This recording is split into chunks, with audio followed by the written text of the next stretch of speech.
Bonjour, bienvenue dans ce webinaire de la FES. Aujourd'hui, nous accueillons Michael Ed, directeur de recherche à l'INRAE. Euh, quelques points de règles de fonctionnement. Vous pourrez poser vos questions dans l'onglet QR qui est en bas de votre écran de cet outil. Nous ferons au fur et à mesure du déroulé de l'exposé du séminaire de Michael Ed, le relevé de ces questions, et on lui transmet les questions à la fin de la discussion. Vous n'aurez pas le micro comme d'habitude dans les séminaires à FES. Voilà, Michael, je te laisse jouer. Tu nous présentes aujourd'hui quelque chose de très intéressant, et je pense que les quelques dernières années de tes recherches et de celles de tes collègues nous apporteront certainement quelques éclairages importants dans cette question sur les groupes fonctionnels de la faune du sol. À toi. Merci Michel. Merci à la FES de me donner l'opportunité de faire ce webinaire. Donc voilà, je suis Michael Ed, je suis INRAïen, je suis à Montpellier dans l'unité Éco et Sol. Et depuis le début de ma carrière, je travaille sur la faune du sol avec cette approche plutôt fonctionnelle, taxonomique et fonctionnelle de la faune du sol. Alors pourquoi la faune du sol? D'abord parce que j'enfonce un peu une porte ouverte, hein, tout le monde aujourd'hui connaît ces différentes figures qui ont paru dans plusieurs articles dans l'Atlas européen de la biodiversité des sols, etc. On sait que la diversité des organismes dans le sol est immense, le nombre d'individus, la diversité en espèces est sans commune mesure. Vous avez ici un panel de photos de différents types d'organismes. Et moi, je vais me focaliser sur la faune, sur les animaux du sol. Je vais laisser de côté les bactéries, les champignons, les protistes, les plantes. Et je vais m'intéresser que aux animaux. Et il se trouve que cette diversité est tellement immense que pour pouvoir facilement manipuler les concepts, manipuler les données, on a souvent recours à des classifications. Euh, donc, des classifications, la plupart du temps taxonomiques, hein, on regroupe les organismes selon leur appartenance à des espèces, des genres, des familles. On travaille aussi beaucoup en fonction de la taille des animaux parce que ça va influencer les techniques d'échantillonnage, les aires de distribution, un certain nombre de mécanismes vont être liés à la taille. Alors, on sépare souvent la microfaune, mésofaune, macrofaune avec des limites entre ces classes qui peuvent varier suivant les auteurs. On parle aussi beaucoup de groupes écologiques, de groupes morphologiques, de groupes écomorphologiques, de groupes trophiques, de groupes fonctionnels. Donc tout ça, ce sont des groupes. Les organismes sont mis à l'intérieur de classes pour nous faciliter un petit peu la vie. Et donc pour faire on fait ces groupes principalement, donc, comme je disais, pour simplifier la complexité du vivant. Ça nous permet aussi d'identifier, de modéliser des patrons communs en s'intéressant aux groupes et non pas aux individus ou aux espèces. Ça nous permet aussi de nous comprendre entre nous, entre écologues. Ça permet de diffuser la connaissance au sein de notre communauté et vers d'autres communautés. Et puis ça facilite parfois aussi le discours avec des porteurs d'enjeux. Et si faire ces groupes nous permet de pouvoir faire des analyses entre groupes taxonomiques, entre groupes trophiques, donc mélanger un petit peu ces différents organismes dans une approche un petit peu plus intégrée. Alors, comme je disais, on peut trouver dans la littérature énormément de dénominations, des groupes écologiques, des groupes écomorphologiques, trophiques, fonctionnels, des guildes fonctionnels, des guildes trophiques, des ligues, des formes de vie. Et toutes ces classifications nous viennent principalement de travaux des années entre les années 30, 80 jusqu'aux années 2000 pour beaucoup. Ces groupes, ces systèmes de classification sont basés sur les connaissances qui étaient disponibles à l'époque, sur la biologie, sur l'écologie des organismes. Il y a beaucoup d'expertise aussi qui a pu être injectée dans ces classifications-là. Et toutes ces classifications, elles ont été développées indépendamment dans des contextes biogéographiques donnés avec des objectifs particuliers.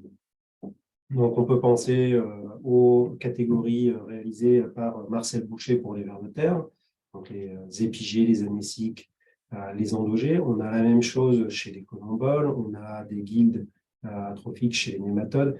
Tout ça, ça a été développé en parallèle avec des objectifs légèrement différents les uns des autres. Donc, est-ce que ces classifications-là sont toujours utilisables? Quelles sont les limites? On a essayé de faire un petit travail sur cette question pour savoir si elles ont le même sens, ces classifications, la même portée. Est-ce qu'on peut les utiliser en même temps, simultanément, comparer leurs réponses à des gradient écologiques, étendre leur utilisation à des choses qui n'étaient pas l'objectif premier. Donc, on a fait une petite revue de ce qui a pu être développé. Et finalement, on s'aperçoit que c'est assez complexe parce que ces classifications, par exemple, si on prend la classification de Marcel Boucher sur les vers de terre, elle repose principalement sur des critères morphologiques, sur l'habitat et un petit peu aussi sur le comportement. Pour ce qui est des catégories de collemboles, elle repose essentiellement sur la morphologie et la stratification verticale de l'habitat. Chez les coléoptères copro, on va avoir beaucoup de comportements, un petit peu de morphologie. Chez les nématodes, beaucoup de morphologie, un petit peu de comportement. Donc, ça fait que les bases de ces classifications ne sont pas exactement les mêmes. Donc, est-ce que ça a le même sens de comparer? Est-ce que ça a du sens de comparer ces classifications? Pas forcément.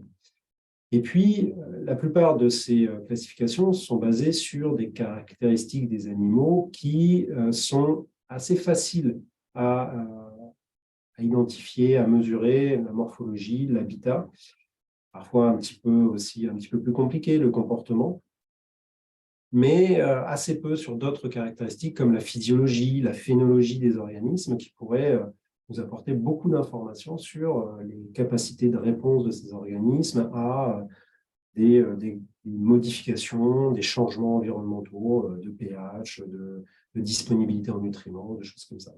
Donc, on reste sur des caractéristiques assez faciles à utiliser et qui rendent finalement la classification très utilisée dans la littérature et facile à comprendre. Il y a aussi une question qui nous a interpellés, c'est que beaucoup de ces systèmes de classification sont utilisés globalement, alors qu'ils ont été définis assez souvent localement. C'est le graphe les deux graphes qui sont en bas à gauche et à droite, c'est-à-dire que vous avez sur celui qui est à gauche l'étendue initiale de la classification. Donc, si on prend par exemple la classification de Marcel Boucher, elle est clairement définie en France sur une famille de vers de terre, les lombricidés. Quelques classifications qui sont définies à une échelle plutôt de biorégion ou de continent et un petit quart, 20%, qui avaient initialement pour objectif d'être des classifications globales. Et puis, si on regarde ces classifications, elles ont été principalement faites dans des climats tempérés, un petit peu en climat continental et très, très peu en climat tropical ou aride. Et pourtant, elles sont utilisées dans ces zones sans forcément toujours qu'il y ait eu une transposabilité. Est-ce que ce qui a été fait par, je reprends toujours Marcel Boucher en France, est-ce que c'est utilisable en Europe? Est-ce que c'est utilisable sur d'autres familles que les lombricidés? Est-ce que c'est utilisable dans d'autres continents? Il n'y a pas eu forcément toujours cette mise à l'échelle qui a été testée pour savoir si c'était vérifié dans d'autres environnements. Il y a aussi quelque chose qui est très marquant, c'est que ces catégories, ces classifications, elles ont été la plupart du temps faites sur des individus plutôt sexués ou des individus plutôt matures, adultes. Si on prend par exemple les fourmis, la classification des fourmis, elle se base sur les ouvrières. Donc sur des individus qui représentent une partie de l'espèce. Quel est le comportement, quelles sont les capacités par exemple des rennes, ça n'entre pas dans la classification des fourmis. Si on prend les vers de terre, la classification est faite sur les adultes.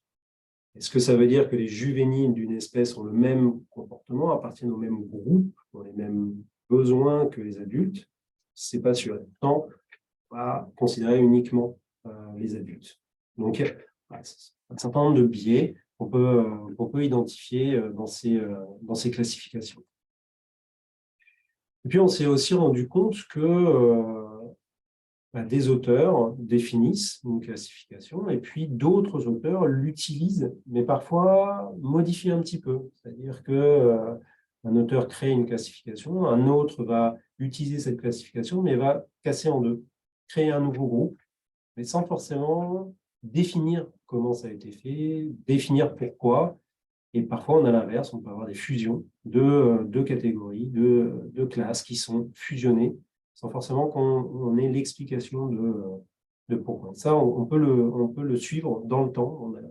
On a identifié des classifications qui, petit à petit, de 5-6 classes, ont fini à 3 classes. Souvent parce que c'est beaucoup plus facile à manipuler 3 classes que 5 ou 6. Et puis, il y a aussi la question de la dénomination. Est-ce que les groupes écologiques ou les groupes écomorphologiques, c'est la même chose? Quand on parle du système de Boucher, est-ce que lui avait défini un certain nom? Est-ce qu'on a le droit de changer ce nom? Est-ce qu'on a le droit d'appeler ça des groupes morphologiques, des groupes écologiques, des groupes de comportement, des groupes fonctionnels? Tout ça, ça fait que toute cette littérature est assez floue, finalement, sur les aspects sémantiques et conceptuels. Autre aspect qu'on a pu identifier, c'est que parfois, vous avez par exemple ici un gradient environnemental et puis vous avez la distribution des individus d'une espèce le long de ce gradient ou de cette perturbation. On s'aperçoit qu'une espèce va être plutôt assignée à un groupe, mais que en fait, cette espèce-là, elle pourrait en partie aussi appartenir à un autre groupe. Donc, comment on fait? Est-ce qu'on considère que c'est l'espèce qui appartient à un groupe ou est-ce que ce sont les individus? Est-ce qu'on est aujourd'hui dans la possibilité d'attribuer un pourcentage d'affiliation? Tout ça, ce sont des choses aussi qui peuvent mériter de se poser la question. Et donc maintenant, on fait quoi? Une fois qu'on a dit qu'il y avait un certain nombre de limites, qu'éventuellement il y avait un certain nombre de champs sur lesquels on pouvait jouer pour peut-être améliorer, réfléchir à faire autrement. Nous, ce qu'on a proposé, c'est de revenir à un cadrage théorique, de proposer un cadre sémantique et une méthodologie pour développer, créer des groupes qui seraient pertinents pour les questions que l'on choisit de poser. Donc, le cadrage théorique, on est revenu à l'écologie des organismes en rappelant deux définitions, la niche grinnellienne et la niche eltonienne. Donc, la niche grinnellienne, c'est les nécessités d'habitat pour un organisme, et la niche de Elton, c'est sa place dans le réseau d'interaction biotique et abiotique de l'écosystème.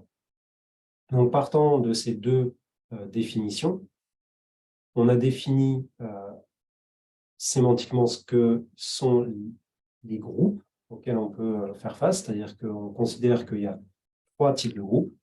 Il y a les guides, c'est-à-dire les groupes d'espèces ou les groupes d'individus qui ont la même niche, c'est-à-dire la niche d'habitat, la niche de Grinnell. On a les groupes fonctionnels, c'est les groupes d'individus qui agissent similairement sur une fonction. Et il y a les groupes trophiques, les organismes qui ont la même ressources et qui ont les mêmes consommateurs.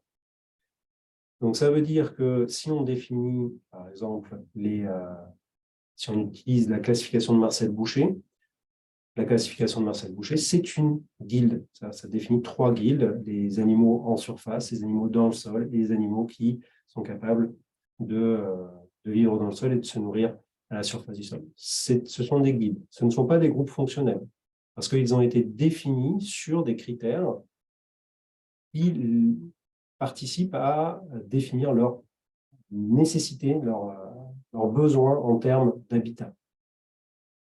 Donc, si on veut définir des groupes fonctionnels de vers de terre, on ne peut pas utiliser la classification de Marcel Boucher, sauf à démontrer que ces 3 groupes ont un rôle fonctionnel différent les uns des autres et que les organismes qui sont à l'intérieur de ces groupes ont un rôle fonctionnel plus proche entre eux qu'avec les autres. Donc voilà, ça c'était un petit peu, c'est un peu une pierre angulaire de ce travail. C'est vraiment définir des groupes plutôt de réponses, des groupes plutôt d'effets et des groupes trophiques. Et donc, essayer d'abandonner les dénominations comme groupe éco-morphologique, trophique, fonctionnel, guilde fonctionnelle, guilde trophique, etc. Alors, comment on fait?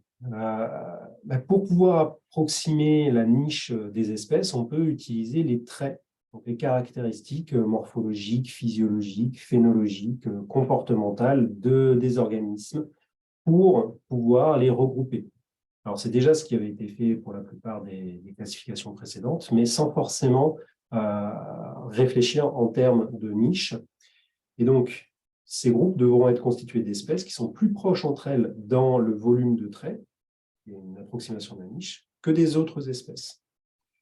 Alors, ça devrait nous permettre de faire une mise à l'échelle dans l'espace et dans le temps, au travers des niveaux d'organisation biologique. On va pouvoir comparer des espèces, des familles, on va pouvoir comparer ce qui se passe dans différents types d'écosystèmes à un moment donné ou 10 ans plus tard, avec une classification qui sera stable.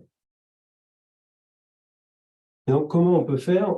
Tout d'abord, nous, ce sur quoi on milite, c'est de bien définir la partie de la niche des espèces qui est étudiée. Donc, sur, par exemple, ici, 2 gradients écologiques, de bien définir ces espèces-là, quelle partie de leur niche répond à un gradient écologique.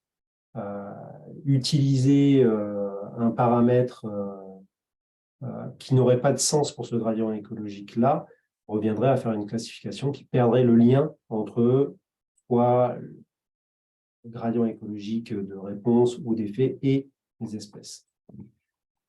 Sélectionner évidemment les traits les plus pertinents. Donc, pour ça, nous, on propose de se baser à la fois sur un manuel pour la mesure des traits standardisés chez les espèces invertébrées, ou, quand on ne peut pas mesurer soi-même les traits, d'utiliser les bases de données de traits qui sont disponibles, par exemple Betsy, la base de données mondiale sur les traits des araignées ou des fourmis.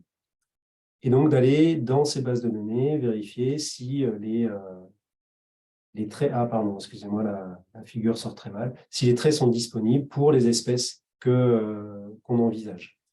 Et à partir de là, à partir de cette matrice de traits, de quantifier la dissimilarité en termes de traits entre les différentes espèces. Et donc cette dissimilarité permet ensuite de classer via la distance entre les différentes espèces dans ce volume de traits, de classer les organismes, soit par exemple ici, si on s'arrête à cette distance-là, en 3 groupes, soit éventuellement en 5 groupes, ici, et ce de façon hiérarchique. Donc de pouvoir étudier à ce niveau-là 3 groupes, mais aussi de pouvoir détailler un petit peu plus ce qui pourrait se passer à l'intérieur de ce groupe ici, si on avait une définition plus fine de l'appartenance des espèces à ces groupes. Évidemment, ce sont des approches statistiques, ce sont des approches computationnelles. Il est important de vérifier que ces classifications correspondent à la connaissance existante, à la connaissance experte, de façon à pouvoir éventuellement revenir en arrière et retester les traits les plus pertinents pour pouvoir expliquer, tester les questions qu'on se pose. Donc ça, c'est une méthodologie qui nous permettrait de créer des groupes d'organismes à l'intérieur, par exemple, des vers de terre, mais aussi de mixer vers de terre, collemboles, isopodes, diplopodes, voire éventuellement des groupes encore plus larges, en ayant cet aspect modulaire, flexible, basé sur des traits. Je vais faire un petit focus sur une autre approche qu'on a utilisée pour caractériser les groupes trophiques, cette fois-ci, parce que cette connaissance sur le régime alimentaire des organismes, elle fait partie de la connaissance la plus disponible, mais elle est très hétérogène sémantiquement. Et donc, ce qu'on a fait, c'est qu'on a proposé une façon d'aligner les groupes trophiques, les processus, les ressources pour harmoniser et automatiser la reconstruction de réseaux trophiques dans les sols. Alors, c'est passé par la création d'une ontologie, donc la Soil Food Web Ontology. Vous pourrez accéder à cette ontologie soit sur AgroPortal, soit sur le GitHub de Nicolas Le Guillard qui l'a codé.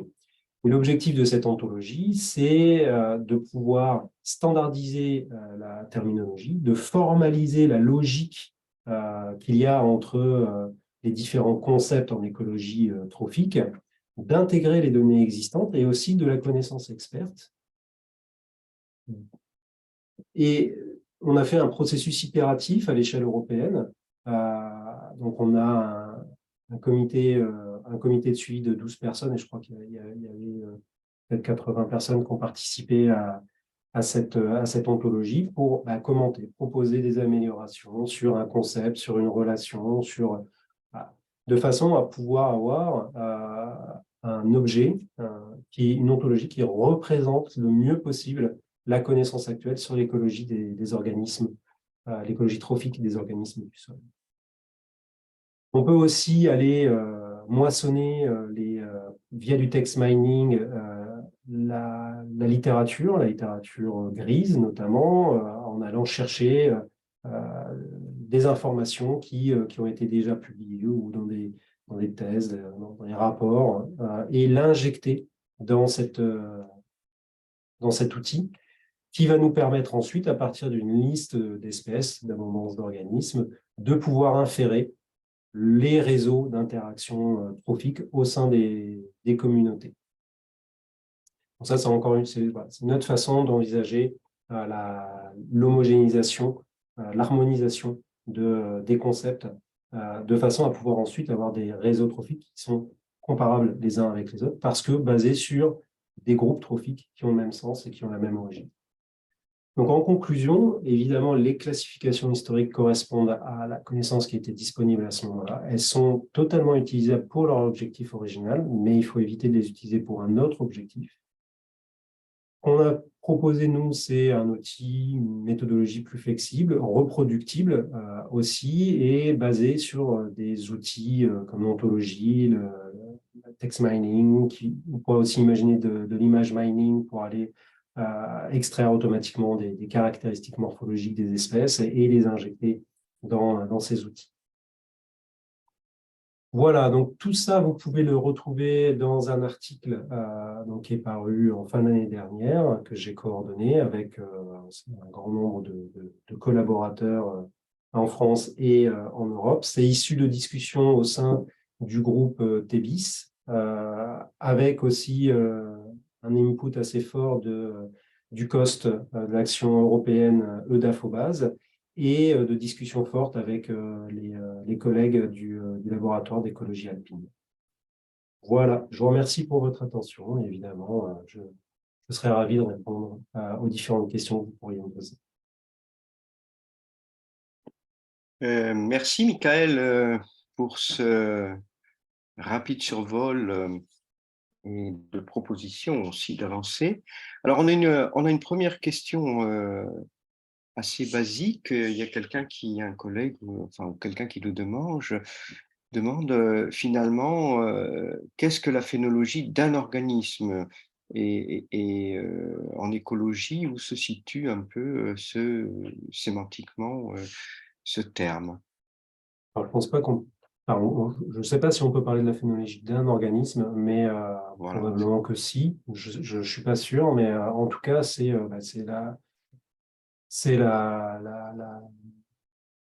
la distribution de son activité, de ses activités dans le temps, de l'éclosion par exemple, l'éclosion de l'œuf, la naissance de la larve à différentes périodes, l'activité de l'adulte, la reproduction. Et donc, c'est l'organisation temporelle des activités de ces organismes dans le sol. On est en train de développer à EcoESOL un outil qui nous permet de visualiser, donc, ce sont des scanners qui sont dans le sol, qui nous permet de visualiser l'activité des organismes dans la matrice sol. C'est vrai que ça nous apporte tout un tas d'informations sur cette phénologie, quand est-ce que l'activité se déclenche, à quel moment, quelle interaction il y a avec les racines, quelles sont les interactions entre les organismes de la faune. Ça participe vraiment de la phénologie des animaux. Et c'est un front de science actuellement, parce que vous n'êtes pas sans savoir que pour pouvoir observer la plupart du temps les animaux, les organismes du sol, il faut les extraire de la matrice. Là, on essaye de développer des méthodologies in situ pour pouvoir observer, en dérangeant le moins possible les organismes, observer leur comportement dans la matrice sol. Oui, merci. Donc, je vois pas pour l'instant, la salle est plutôt silencieuse. Ah, voilà. Une deuxième question. Dans quelle mesure l'utilisation des groupes fonctionnels est pertinente pour évaluer la qualité du sol? Je pense elle est totalement pertinente à partir du moment où la question scientifique est posée. C'est-à-dire que si vous parlez d'évaluer la qualité biologique des sols, on peut parler euh, voilà, est-ce qu'on a des groupes de réponse à des pressions environnementales. Donc, là, on reprend le schéma que j'ai essayé de vous présenter. Quels sont les organismes, quels sont les traits des organismes qui sont supposés répondre à une pression en particulier? Comment on peut grouper ces organismes? Et ensuite, quand on a ces différents groupes d'organismes, évaluer l'abondance relative, la diversité au sein de ces organismes, la redondance qu'on peut avoir dans ces groupes peut nous donner une idée de la capacité du milieu à absorber des perturbations sans qu'il y ait une perte drastique de biodiversité. Donc oui, je pense que c'est une des sorties opérationnelles principales de ces approches-là, hein, c'est de pouvoir participer à l'émergence d'outils de diagnostic, éventuellement de conseils, si on parle aussi de groupes fonctionnels au sens vraiment d'impact sur les fonctions du sol, euh, et comment piloter le fonctionnement de l'écosystème grâce à ces organismes-là, en se basant sur les solutions fondées sur la nature et en essayant de favoriser, d'optimiser la présence de groupes qui auraient un impact le plus intéressant, le plus pertinent pour un usage donné. Oui, merci. Mais en attendant qu'il y ait d'autres questions, moi j'en avais une, si je puis me permettre. Michael, plusieurs fois tu as parlé de niche. Je suppose qu'elles peuvent être hétérogènes, multi-échelles. Comment dans votre conceptualisation des outils, vous voyez ça actuellement? Alors la niche, elle est considérée d'un point de vue conceptuel comme étant un hypervolume dans l'espace. Donc c'est un volume dans l'hypervolume des traits, c'est-à-dire que chaque axe de cet hypervolume représente soit un trait des organismes, soit une adéquation avec l'habitat. Donc on peut imaginer 10, 12, 15, 20 axes de variation. Et évidemment, on ne peut pas réfléchir sur 20 axes de variation, c'est trop compliqué. Et souvent, c'est rapporté sur 1, 2, 3 axes à l'aide d'ordination, comme nous analysent les ACP, les analyses en composantes principales, qui nous permettent de simplifier l'information en ramenant cette distribution des espèces sur 20 axes différents à juste 2, 3 axes. Donc là, c'est plus facile à imaginer parce qu'en gros, on va se retrouver avec des ballons de rugby, des patatoïdes, et puis on va pouvoir voir que deux espèces qui ont des patatoïdes assez éloignés n'ont pas la même niche et des espèces qui vont avoir des patatoïdes relativement proches vont être considérées comme ayant la même niche et donc finalement les mêmes besoins ou les mêmes effets sur leur environnement et donc appartenant à un groupe relativement homogène. Voici une question de Marie-Françoise Slack. Pouvez-vous nous donner des exemples de ces capacités de résilience des communautés du sol dans le contexte de changement climatique? Bon, je pense que ça doit dépendre aussi des recherches en cours. Oui, alors on a fait paraître un papier, je crois que c'était il y a 2 ans, avec un de mes doctorants où on montre, donc il y avait, c'est un essai qui était au Danemark avec ce qui s'appelle une time machine, c'est-à-dire que c'est un essai dans lequel on manipule le climat avec des scénarios précis. Et donc, il y avait une augmentation du CO2, une augmentation de la température, une augmentation des sécheresses, etc., croisées ou non. Et il se trouve que les résultats que nous, on a obtenus montrent que les colamboles sont assez résistants, par exemple, si je fais des colamboles, et que oui, on a des fluctuations des réponses, mais que je crois, sur 10 ans d'application de ces scénarios climatiques, les colamboles dans cette situation-là présentaient des variations, mais revenaient toujours à une composition à peu près similaire. Donc cette résilience-là, elle peut s'exprimer, c'était à un niveau voilà, local, mais on peut imaginer aussi l'étudier à quelque chose à une échelle beaucoup plus large, ce qu'on appelle les méta-communautés, c'est-à-dire comment les organismes, par exemple, peuvent s'effondrer, les populations peuvent s'effondrer localement, mais avoir des colonisations régulières par d'autres environnements, via d'autres populations, et donc avoir les populations locales qui remontent régulièrement, même si la pression a tendance à les diminuer. Donc ça, voilà, c'est un autre champ de recherche. Alors, on a une autre question assez intéressante. Avez-vous mis en avant des traits plus pertinents, entre guillemets, pour décrire la réponse de plusieurs groupes de faune du sol à une perturbation? Alors non, là ce que j'ai présenté, c'est très théorique. Alors, il y a des traits qu'on va pouvoir, sont récurrents, c'est-à-dire que la taille des organismes est un trait qui est quasi systématiquement impacté par les perturbations. Je dirais par définition, parce qu'une perturbation, c'est un événement qui diminue la biomasse. Donc, c'est un peu circulaire. Mais la taille des organismes est impactée parce que une perturbation va modifier les flux de nutriments, de carbone dans l'écosystème. Et ces modifications-là sont à la base du fonctionnement des réseaux trophiques. Et quand il y a une perturbation, souvent, on perd les animaux les plus grands et on perd les animaux qui sont les top prédateurs. Donc, la taille, c'est vraiment quelque chose d'important et c'est un trait vraiment intégratif. Donc oui, la taille et éventuellement, selon les perturbations, d'autres traits peuvent être mis en avant. Oui, du coup, ça nous ramène à des questions aussi de de diversité, de biomasse, etc. Et du Oui. coup, on a une question un peu pédologique là-dessus. Vous parlez d'écologie du sol. À ce moment-là, avez-vous réussi à intégrer les différentes caractéristiques qu'on peut utiliser en sciences du sol dans les classifications plus intégratives que vous venez de présenter? Et sinon, n'est-ce pas trop complexe ou est-ce que ou ce serait parce que vous vous concentrez sur d'autres paramètres qui vous intéressent plus que je comprends ici par rapport à la vie des animaux en quelque sorte? Alors, notre définition du sol, c'est la même que celle de la fesse, hein. Ouais. Je suis pédologue et zoologiste, donc, et écologue. Donc voilà. Maintenant, c'est vrai que le focus, il se fait surtout sur les premiers horizons, parce que c'est là où la diversité des organismes se concentre. Il y a des travaux aussi qui se font sur les horizons profonds, sur la biodiversité, le fonctionnement des horizons profonds. Maintenant, je ne suis pas sûr de bien comprendre la question, mais dans les, dans les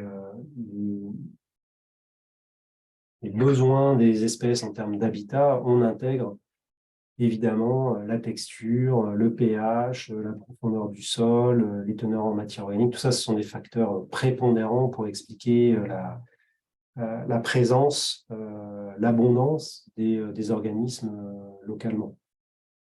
Oui, Donc, je pense que la question, ça pourrait être aussi, on pourrait la tourner autrement en se la posant. Bon, on a les ressources trophiques dans toute cette cascade de de différentes espèces vont s'intégrer dans une niche, mais quelque part, le sol est une ressource spatiale dans cet ensemble. Donc, c'est peut-être par là que peut se poser la question de savoir comment vous intégreriez dans votre schéma là, que vous proposez, là, de votre groupe, euh, comment vous intégreriez la réflexion sur le sol par rapport à ça. eh bien, alors, enfin, peut-être, pour moi, c'est très, très imbriqué, hein, parce que Ah oui, je sais bien. le sol est au cœur de ces classifications, puisque la stratification de l'habitat, le fait que les animaux sont plutôt en surface, plutôt dans des pores dans lesquels il va y avoir de l'humidité ou plutôt dans Ça, des c'est pores important. secs. Voilà, ça, c'est vraiment ce sont les travaux d'Amandine Erktan, qui est chez nous à Écoles qui s'intéresse à l'importance de la structure physique dans les relations trophiques. Par exemple, là, moi, ce qu'on a proposé en termes euh, de création, juste un instant, voilà. Ici, quand on recrée, quand on recrée les réseaux trophiques, dans la connaissance experte ou la connaissance issue de la littérature, on va injecter le fait que tel nématode va pas être capable de rentrer dans un pore qui va avoir un diamètre inférieur à sa taille. Donc, il ne va pas pouvoir avoir accès aux bactéries ou aux champignons, aux archées qui sont à l'intérieur d'un pore dont la taille est inférieure à son diamètre. Alors voilà, c'est des choses comme ça qu'on peut mettre dans ce raisonneur, hein, parce que c'est un raisonneur logique, de façon à créer des groupes qui ont du sens à différentes échelles. C'est sûr que si on injecte des taupes, des choses comme ça, l'échelle dont je viens de parler a moins d'intérêt. Si on est sur les micro-agrégats dans le sol, elle va être cruciale. Donc, c'est toujours une question d'échelle, échelle spatiale, échelle temporelle. Donc, on essaye de tenir compte au maximum. Oui, en quelque sorte, ça répond aussi aux questions qui suivaient, c'est-à-dire quel degré de dépendance à la typologie des sols euh, pour pouvoir évaluer ou comparer leur qualité en intégrant votre Mm. démarche. Et aussi, il y a quelqu'un, il y a Marie-Françoise là qui dit l'eau n'est-elle pas prise en compte avec les ressources trophiques? Je pense que c'est une évidence ici. C'est une évidence, oui, oui, bien sûr. Alors, beaucoup de ces animaux-là ne boivent pas, c'est-à-dire qu'ils tirent leur eau de leur nourriture. Il n'y a pas forcément de mécanisme actif d'ingestion d'eau, parce qu'ils tirent leur eau du fait qu'ils consomment des organismes qui contiennent quasi exclusivement, enfin beaucoup d'eau, quoi. Donc l'eau n'est pas explicitement euh, discutée dans cette approche-là, mais elle est implicite de fait par la nature des interactions trophiques qu'on étudie. Et je n'ai pas de nouvelles questions. Je sais, Michael, que tu as autre chose dans un petit quart d'heure. Donc, j'ai la place pour une dernière question, si ça arrive, rapidement.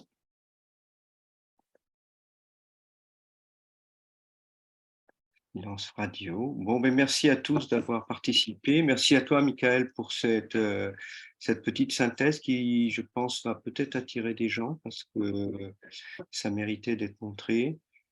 Et je vous donne rendez-vous à peu près d'ici un mois. Nous avons un nouveau séminaire, un nouveau webinaire de prévu